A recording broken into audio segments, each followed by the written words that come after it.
Lions get absolutely embarrassed today in Baltimore. We break it all down. You are Locked On Lions, your daily Detroit Lions podcast. Part of the Locked On Podcast Network, your team every day.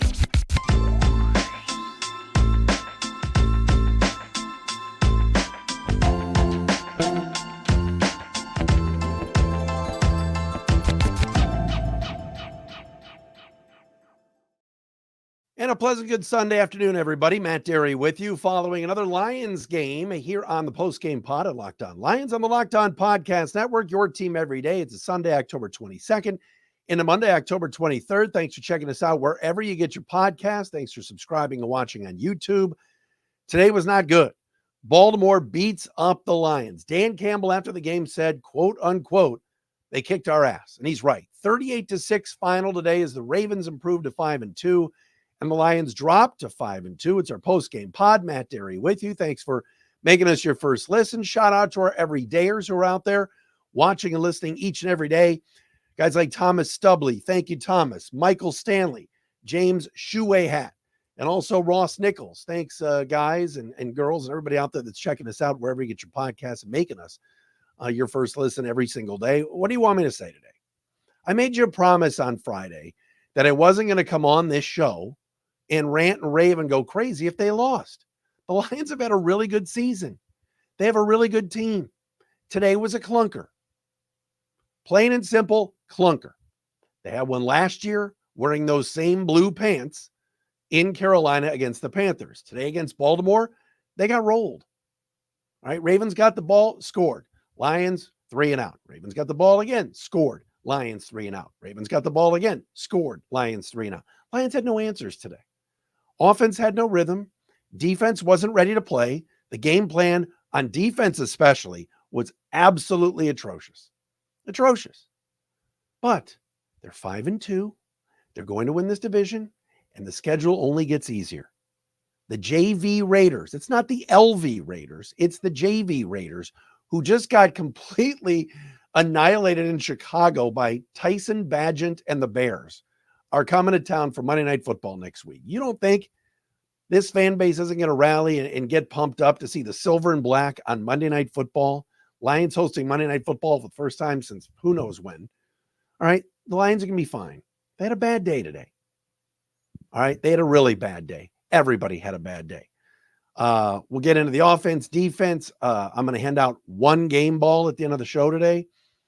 But it wasn't a good performance. And you have to tip your cap to John Harbaugh. Boy, the Harbaugh brothers had a good weekend, huh? Not sure John Harbaugh had any spies scouting Lions games, but seriously, the Ravens did everything right, and the Lions couldn't do anything right. Everything was wrong. Let's start with giving the Ravens some props, like I said. All right, Lamar Jackson had a monster day today. He's a special talent, and he's starting to play like it in the pocket. 21 out of 27, 357 yards passing, a passer rating today, 3 touchdowns, and a passer rating today of 155.8. Lamar Jackson had time to throw. He had all day. He was not sacked once. Broken plays. He was hitting fullbacks out of the backfield for like, where was it? Patrick Ricard, 31 yards. All right. Lions couldn't cover the tight end today, but Todd Monken's scheme, their new offensive coordinator, was perfect today. He had the Lions on roller skates all day. And for Aaron Glenn and what the Lions drew up, it was bad. And Dan Campbell said after the game today, we were not prepared to play. I think the Lions had some jet lag from Tampa. I think the Lions were hungover. You fly back from South Florida or North Florida or whatever, and you're 5-1, feeling good. Then you get some injuries. No practice on Wednesday because of all the injuries just to walk through. And they played soft and they looked soft today.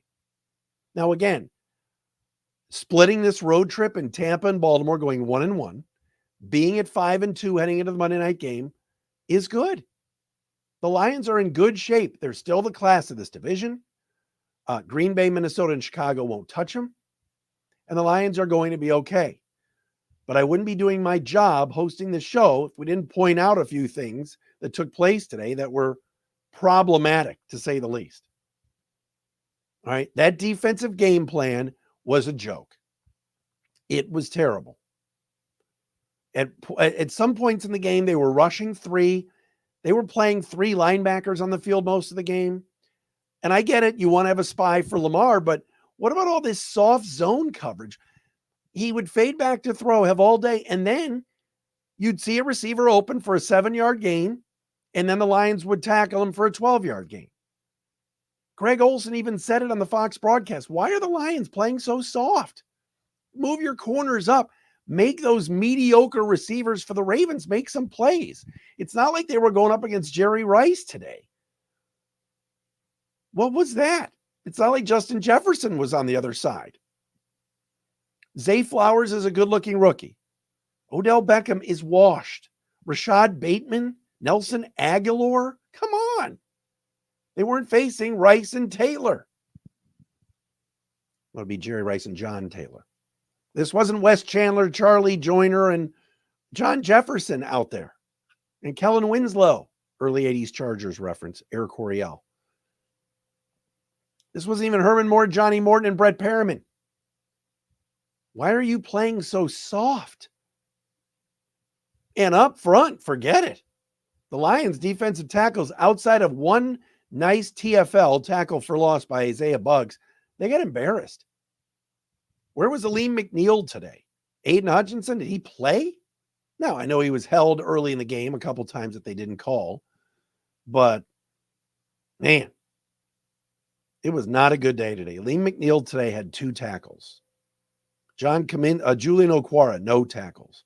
Romeo Okwara, no tackles. Charles Harris, benched today. How about that? They wanted to play both Okwara brothers today, but nobody along that defensive line could do anything. They got pushed around by the Ravens. Baltimore was able to run the football with ease and throw the football with ease. Lions' streak of giving up less than 100 yards rushing to an opponent, which was incredible the first 6 games, is over. They gave up 146 rushing yards today, 64 to Gus Edwards, 46 to Justice Hill, 36 to Lamar Jackson. Hill averaged 11.5 a carry, Edwards 4.5 a carry, and Lamar 4 a carry. Meantime, on the Lions side, they only ran for 84 yards.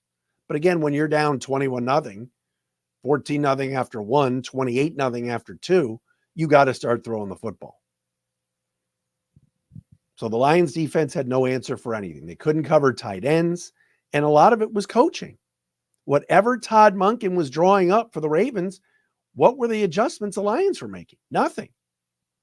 And poor Jack Campbell, why is he playing like rush end sometimes? They have him completely out of position.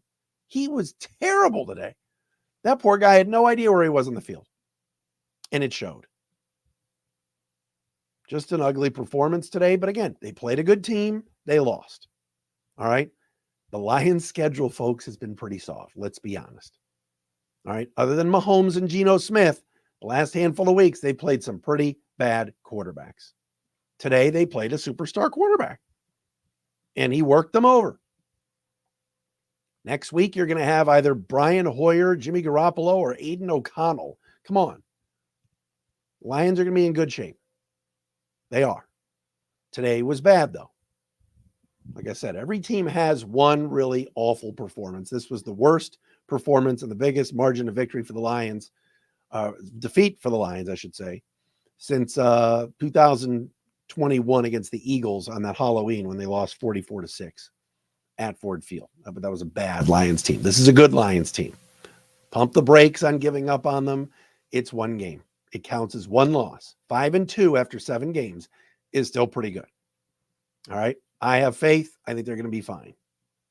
Today was bad, though. All right. We can't just gloss over it and not talk about it. We have to talk about it. It was bad. All right. Coming up next, some more coaching decisions that I'm scratching my head over. Locked On Lions today brought to you by FanDuel. Step into action this NFL season with FanDuel, America's #1 sports book. Right now, new customers get $200 in bonus bets guaranteed when you place a $5 bet. That's $200 in bonus bets, win or lose. If you're thinking about joining FanDuel, there's no better time to get in on all the action.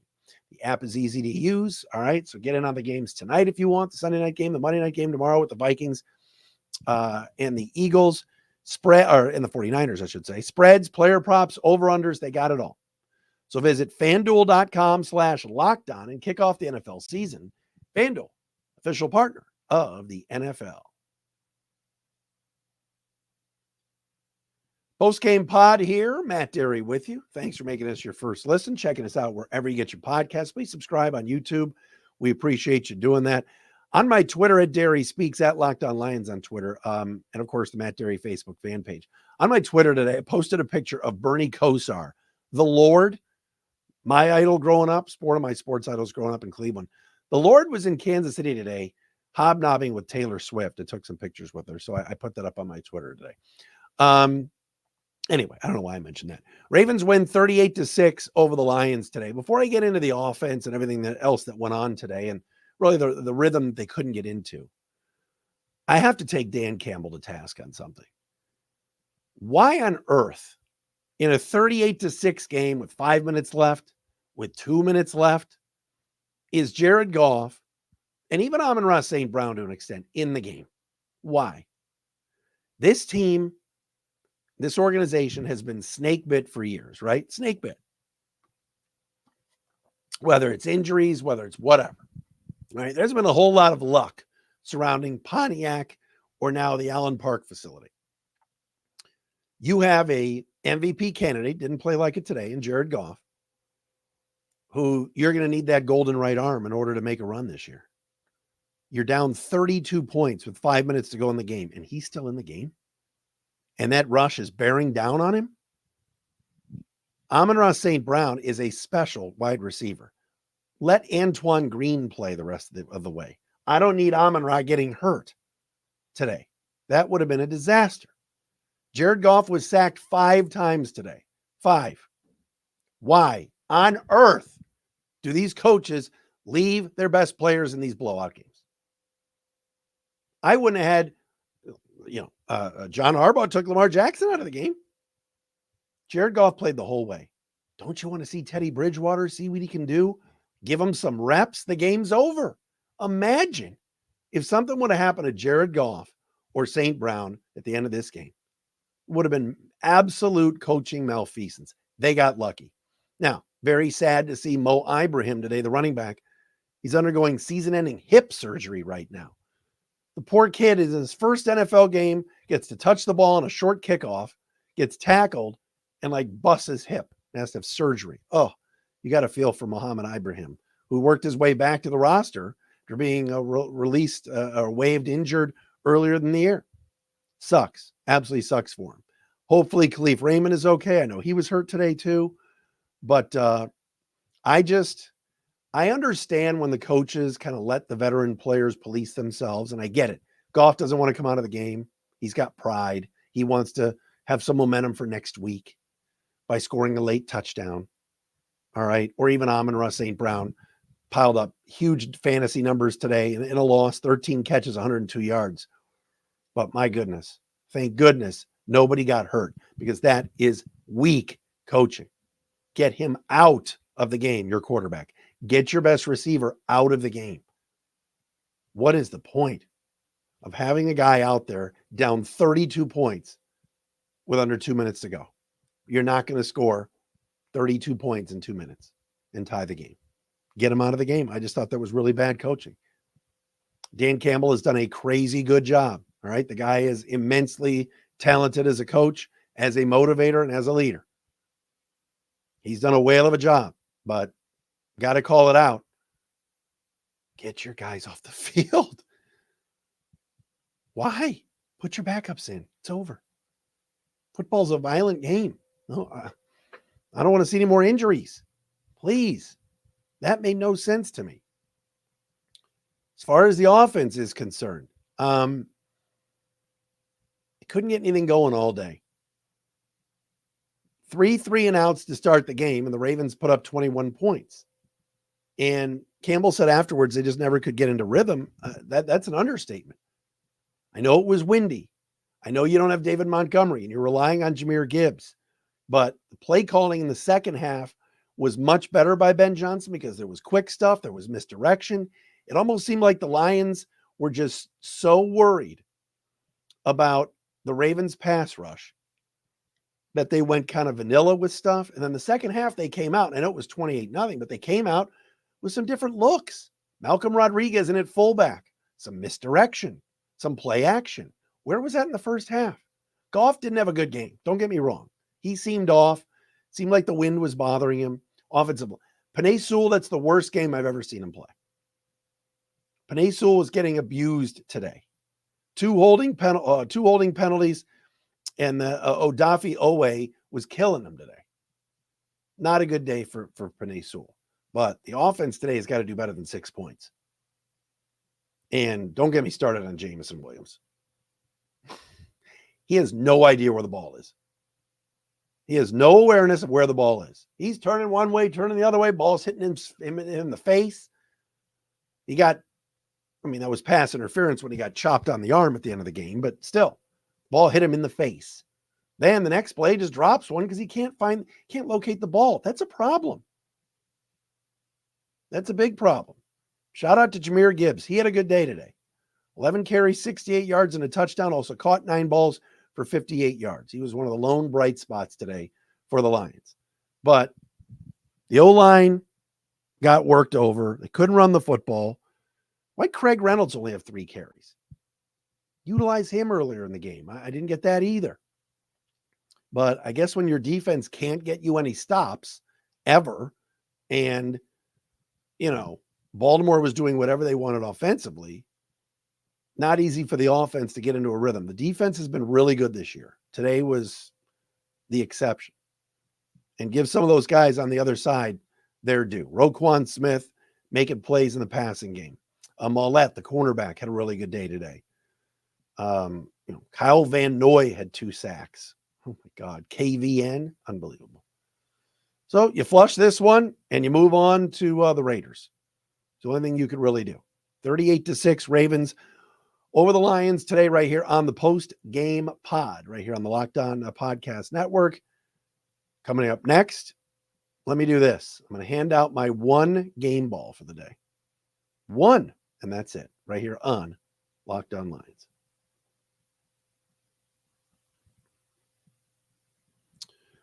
All right, so 38-6 Ravens today over the Lions. Baltimore improves to 5-2. Lions are 5-2. Lions road winning streak. Remember, they had won 8 of their last 9 on the road. The road winning streak to start the year at 3, done. As they fall today, the Ravens 38-6. Lamar Jackson, 3 touchdown passes, 2 of them to Mark Andrews, 1 of them to Nelson Aguilar. Ravens outgained the Lions today, 146-84 on the ground. And total yards, it was all Baltimore today, 503 to 337. Just brutal. Over 500 yards of offense today for Baltimore. And the Lions just really could never get it going. And then late in the game, put up some meaningless stats. But this game was 28-0 at the half. It was over. All right. Lamar Jackson is a special talent. The guy can run. The guy can throw. And he, along with offensive coordinator Todd Monken, they dialed it up today. They had it going. Players open. Mark Andrews. The Lions secondary day was confused. Tracy Walker, brutal day. Kirby Joseph has regressed, let's be honest, since last year. They got to get him going. Did not have a good day today. Led the team in tackles with 10, but it was a bad performance all around by everybody. Brian Branch, I'm so glad he was back today, but you never heard his name. Because the Ravens were just, it's like 10, 15 yards of play, it seemed like. The 1 game ball I am giving out is to Jahmyr Gibbs. Today we saw Jahmyr Gibbs, I'm not going to say coming out party, but it was a good day for Jahmyr Gibbs today. He scored his first NFL touchdown. It was late in the game. I get it. The game was out of reach. 21-yard touchdown run in the fourth quarter. It made it 35-6. But we saw some things from Jahmyr Gibbs today that I think for the future, and if David Montgomery is going to be out any longer, were positive. He averaged 6 yards a carry. Gibbs did 11 carries, 68 yards. He had the 21-yard touchdown. He was making people miss. He was showing that he could run inside a little bit. He was carrying some tacklers. And in the passing game, 9 catches, 58 yards, including a 21-yard screen pass. Jahmyr Gibbs today came to life. And Dan Campbell said if there was one positive today, it was Gibbs and the fact that he showed something. He's missed the last 2 weeks due to a hamstring injury, came back today. And this is the guy they drafted at number 12 to have this type of day where he was over 100 yards in total yards. Actually, 76? He was close to 130 total yards today. 126 total yards from scrimmage for Jahmyr Gibbs. That was a plus. They're going to need that. I liked seeing it today. But the rest of the team, no. It was a clunker. Bad performance. Up next is the JV Raiders on Monday night. Lions fans, get out to Ford Field. I'm going. I'm excited to be there. I cannot wait. My boy Turner Batdorf invited me, one of our listeners, and I'll be there with Turner and I guess his dad, and might even take the bride to the game. So excited about that. But be loud. Schedule's getting softer. All right. This was a tough test on the road against a team that I think is probably the best team in the AFC North. They're 5-2. Baltimore's good. And they punched the Lions in the mouth today. Usually it's the Lions that do the punching. Usually it's the Lions this year that have been more physical up front. Lions got pushed around today. What about on that first touchdown when Lamar Jackson ran it in? And was it Ronnie Stanley just body bagged Kirby Joseph and carried him 10 yards deep into the back of the end zone? And that was the kind of day it was today. The Ravens pushed the Lions around, but it's okay. I think the Lions are going to bounce back. Tomorrow we'll get you the PFF grades and see what they thought of today's performance. Much more to come all week right here on Locked On Lions. Lions fall today 38-6 to the Ravens. If any of you watched the Colts-Browns ending, by the way, today, the officiating was one of the worst officiated games I've ever seen. I got to throw that out there too. But we're all right. Lions are going to be okay. Lions are going to be all right. We are back again tomorrow with a fresh episode of Locked On Lions. Thanks for checking us out wherever you get your podcasts. Watch us on YouTube. We'll talk to you again tomorrow.